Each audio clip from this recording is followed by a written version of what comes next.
The other issue is always knowing who you're pitching to, knowing, connect again, do the deep dive. It's again that sort of find those moments that you can relate to people. All right. This is a bonus episode of the Story Series podcast brought to you in partnership with the Pitch Docs, an online platform for entertainment professionals founded by Shimmer and Shine creator Farnaz Esnashiri. It's a service that pairs first-time show creators with seasoned veterans like today's guest, Mary Bredin. Welcome. Hi, I'm glad to be here. Thank you. Yeah, I'm really excited to talk to you, and it's great to meet you. I thought just for those who might not know your background, that why don't we start with just a brief professional introduction as to who you are and a couple of the things that you've worked on? Sure. And maybe I'll just entry with how I know Farnaz and then go from there. Farnaz created Shimmer and Shine and chose Guru Studio to produce one of the seasons of the show. And I was at Guru helping with all things production, talent, running the studio.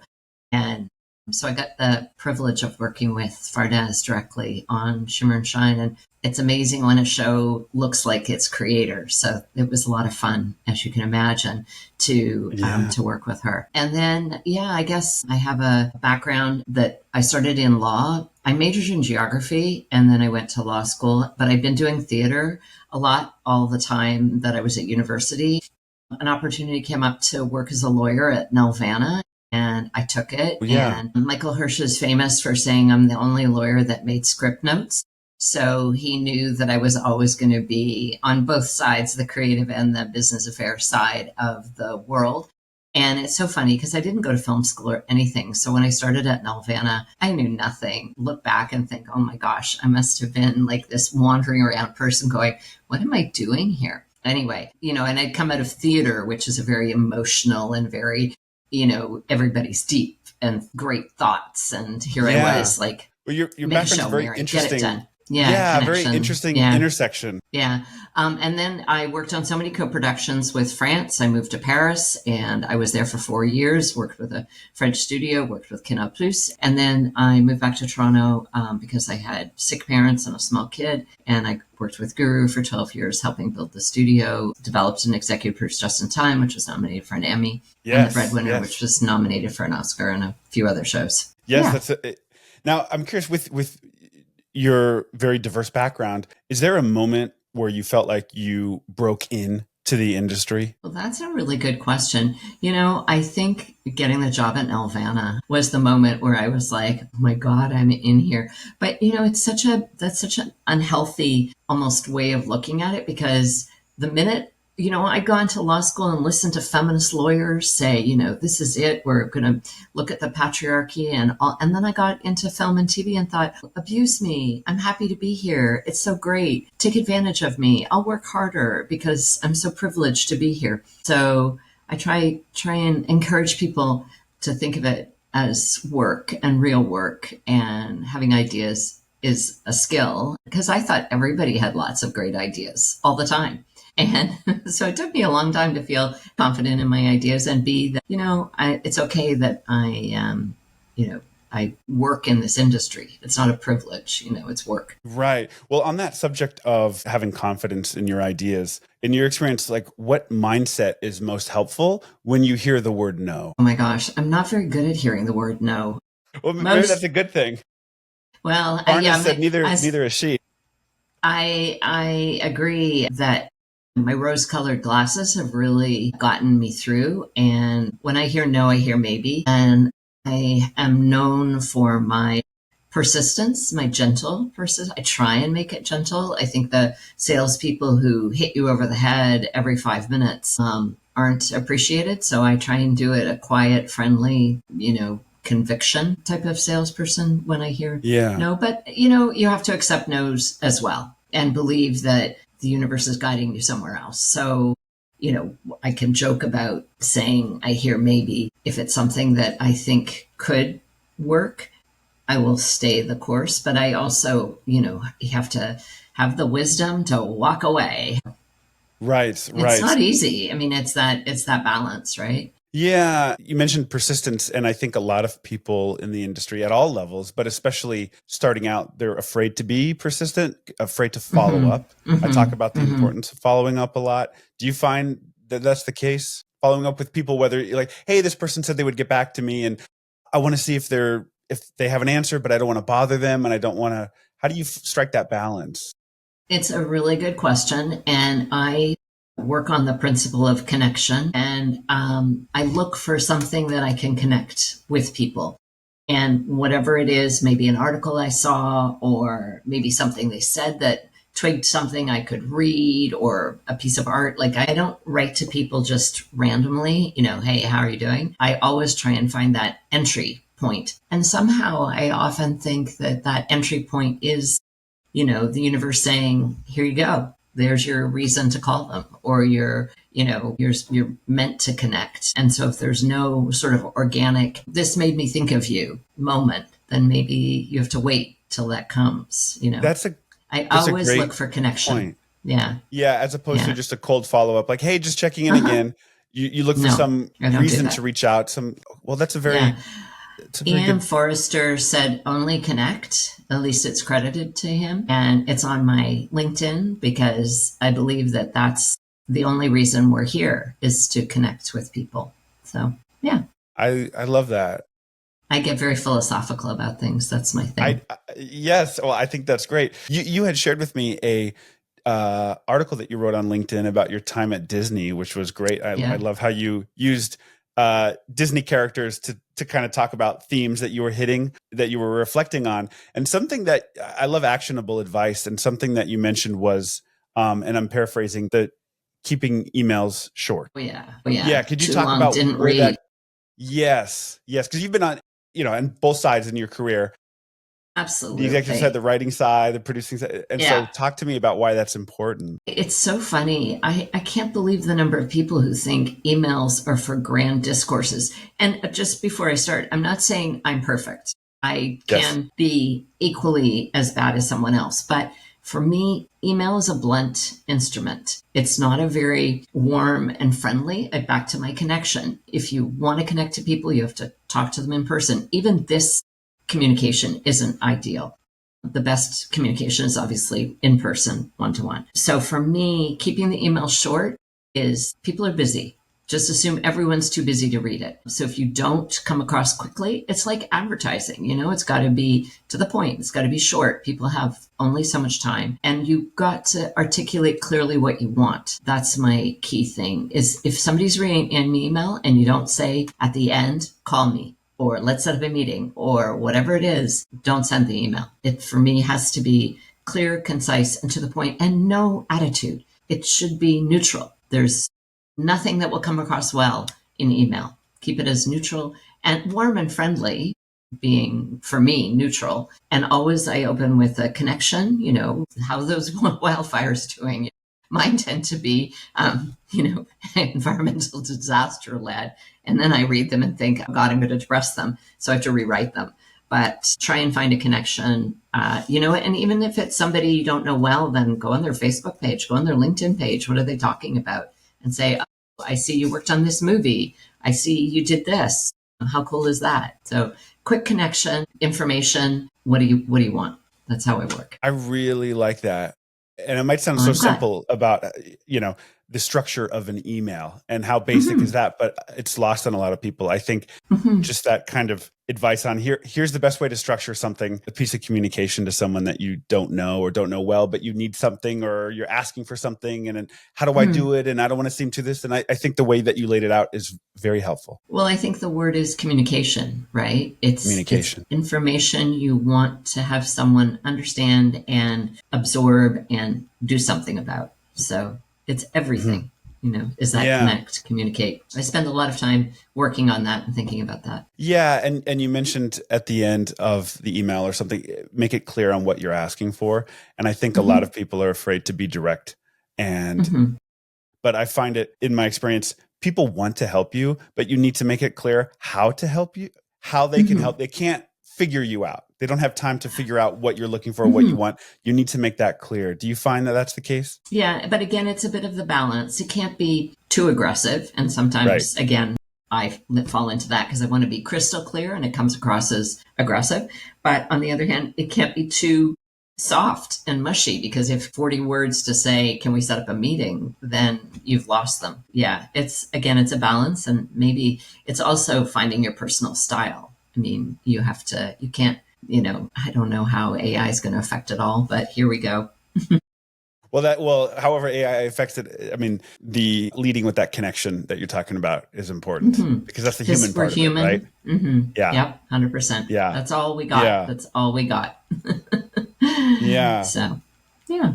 And moving to pitching, I'm curious what you think the biggest misconception is about pitching a successful TV show. Common mistakes that people think they need to make or do, and they don't.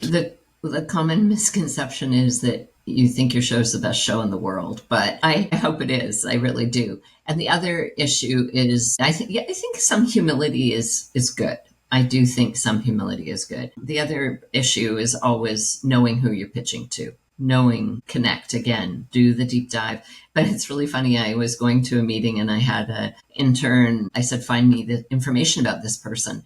And they came back with something very generic. And I'm like, no, I need to know, who they are. And you can get all sorts of breadcrumbs on social media. And he came back and said, well, she bought a pair of size 7 shoes yesterday. I'm like, okay, now that's creepy. It's again, that sort of find those moments that you can relate to people. And how. That story that you're talking about, were you trying to find a way to connect what you were pitching to something in their life? Sure. Yeah. Or just even the chit chat.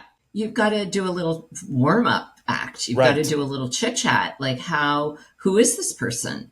Do they have 6 kids? Are they not sleeping at night? Like, where can you find those human connections? Because trust me, the more relaxed and the more seen or appreciated they are, the better they're going to hear your pitch. Oh, I just heard a good salesperson get someone to say yes 3 times in the conversation before they pitch, because that person then is used to saying yes.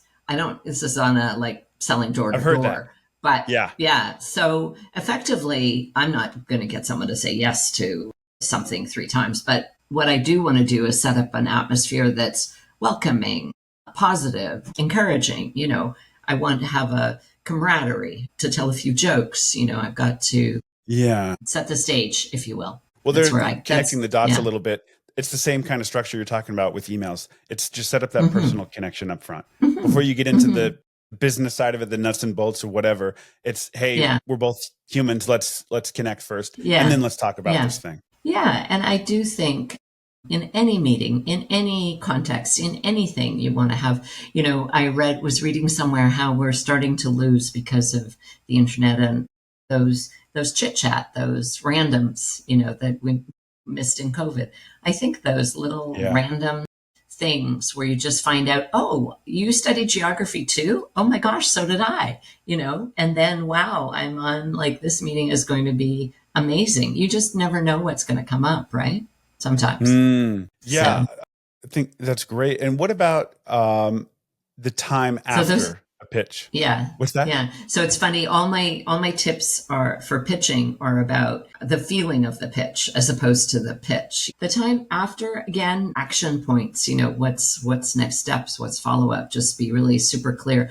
You know what? I also never like to pitch alone, because I feel it's hard to speak and listen at the same time. So it's great to have a wing person with you to take notes, to remind you of something you might have forgotten that's critical. I like to have a wing person with me. I find it hard to, think, listen, talk all at the same time. And, it's not me. I have talked to many people who've said the same thing, that you're so focused on communicating your 5 ideas that it is very hard to, divert from that. It's funny that you mentioned that. I was at a pitch yesterday. I was pitching to a network out here in Los Angeles. And for the first time ever, my manager came with me, because he said that he wanted to get some FaceTime with this executive. He'd never done that. And hey, this is great. We'll go in together. And I really liked that. That was someone who was on my side with me, who then I could talk to after and say, how do you think it went? Well, when she asked this, what did you think of that? I thought that was a good sign. I wasn't in my head afterwards. I could talk to someone who was a witness Yeah, no, having you a know? wing person in any situation is good. It's someone on your team who's there to go, you got this. But the only challenge is you can't have four people against one person. Then it becomes No.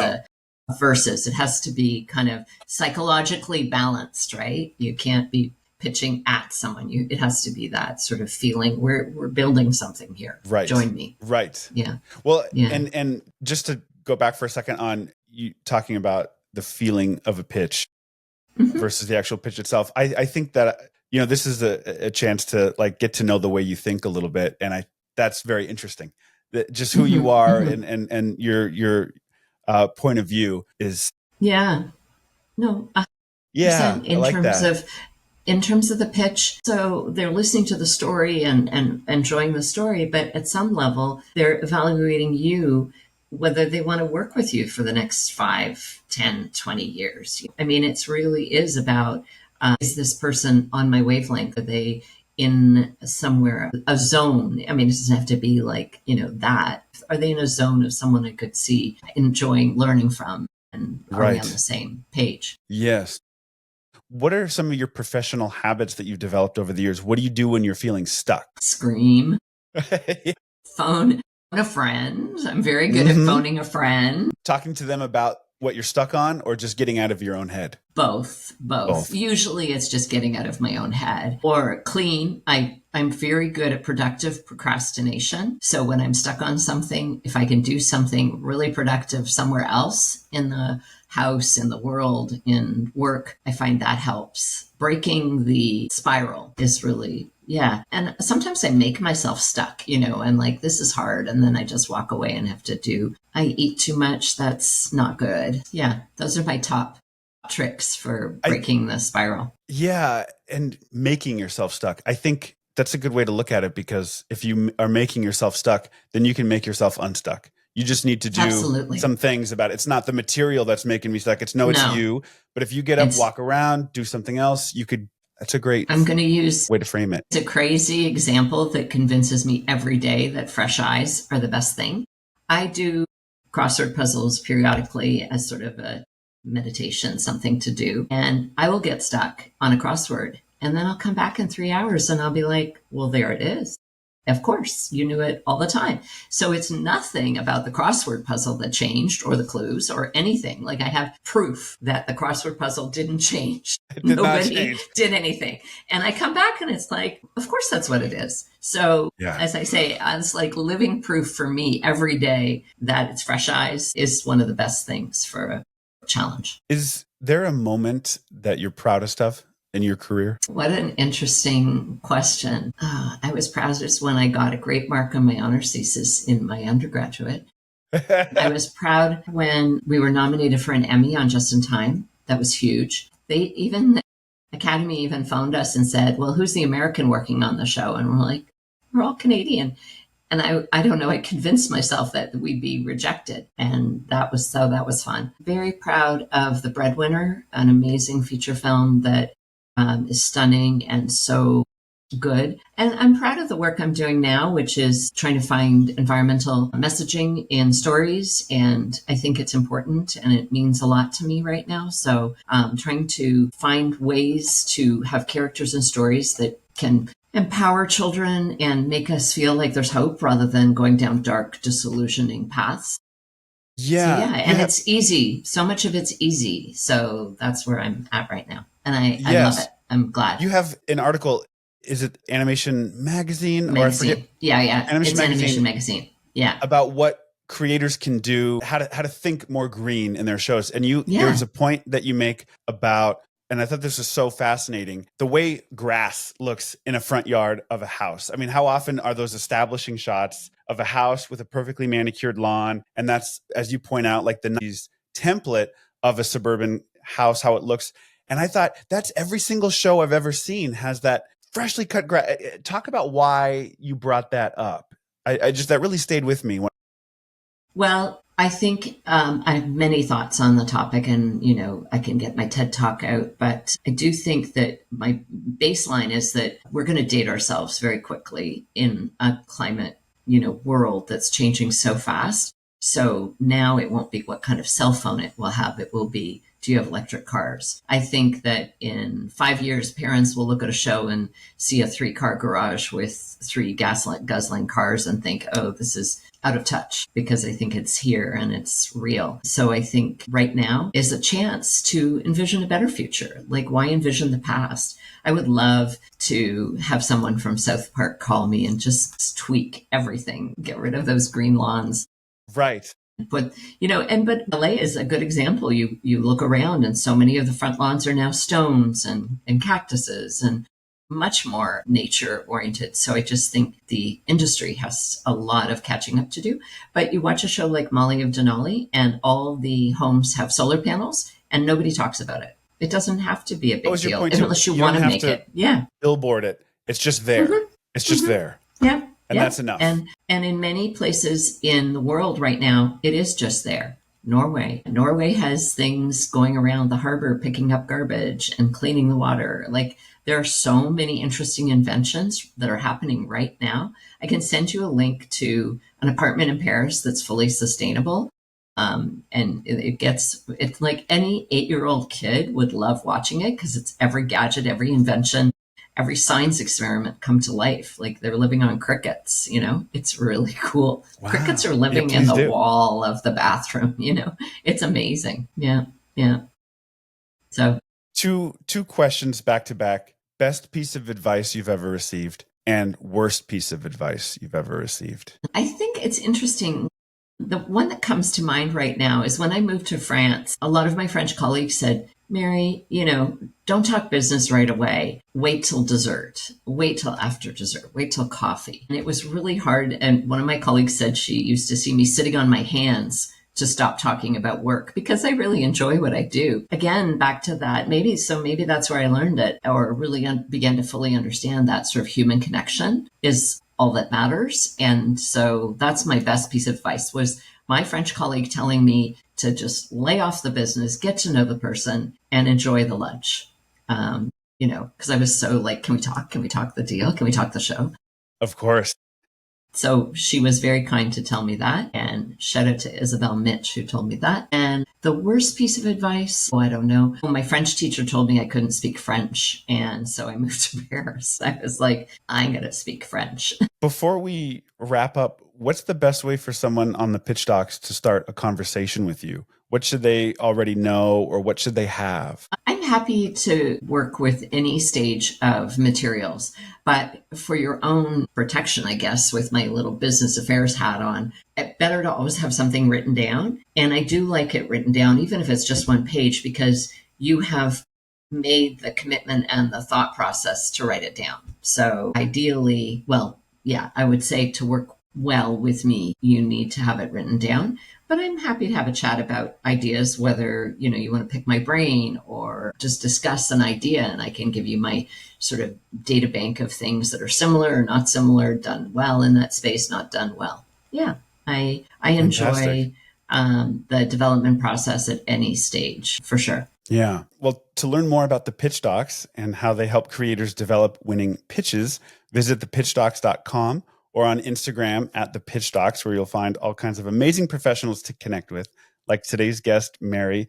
This was such a pleasure meeting you. I really appreciate you doing this. Thanks. And if you need any green advice on anything you're working on, let me know. Hey, before you go, thank you for listening. If something in this episode moved you or even made you pause for a second, please consider following the show, leaving a review, and signing up for the weekly newsletter at storyseriespodcast.com. That's where I share my personal takeaways from each episode, what stuck with me and why, one story at a time.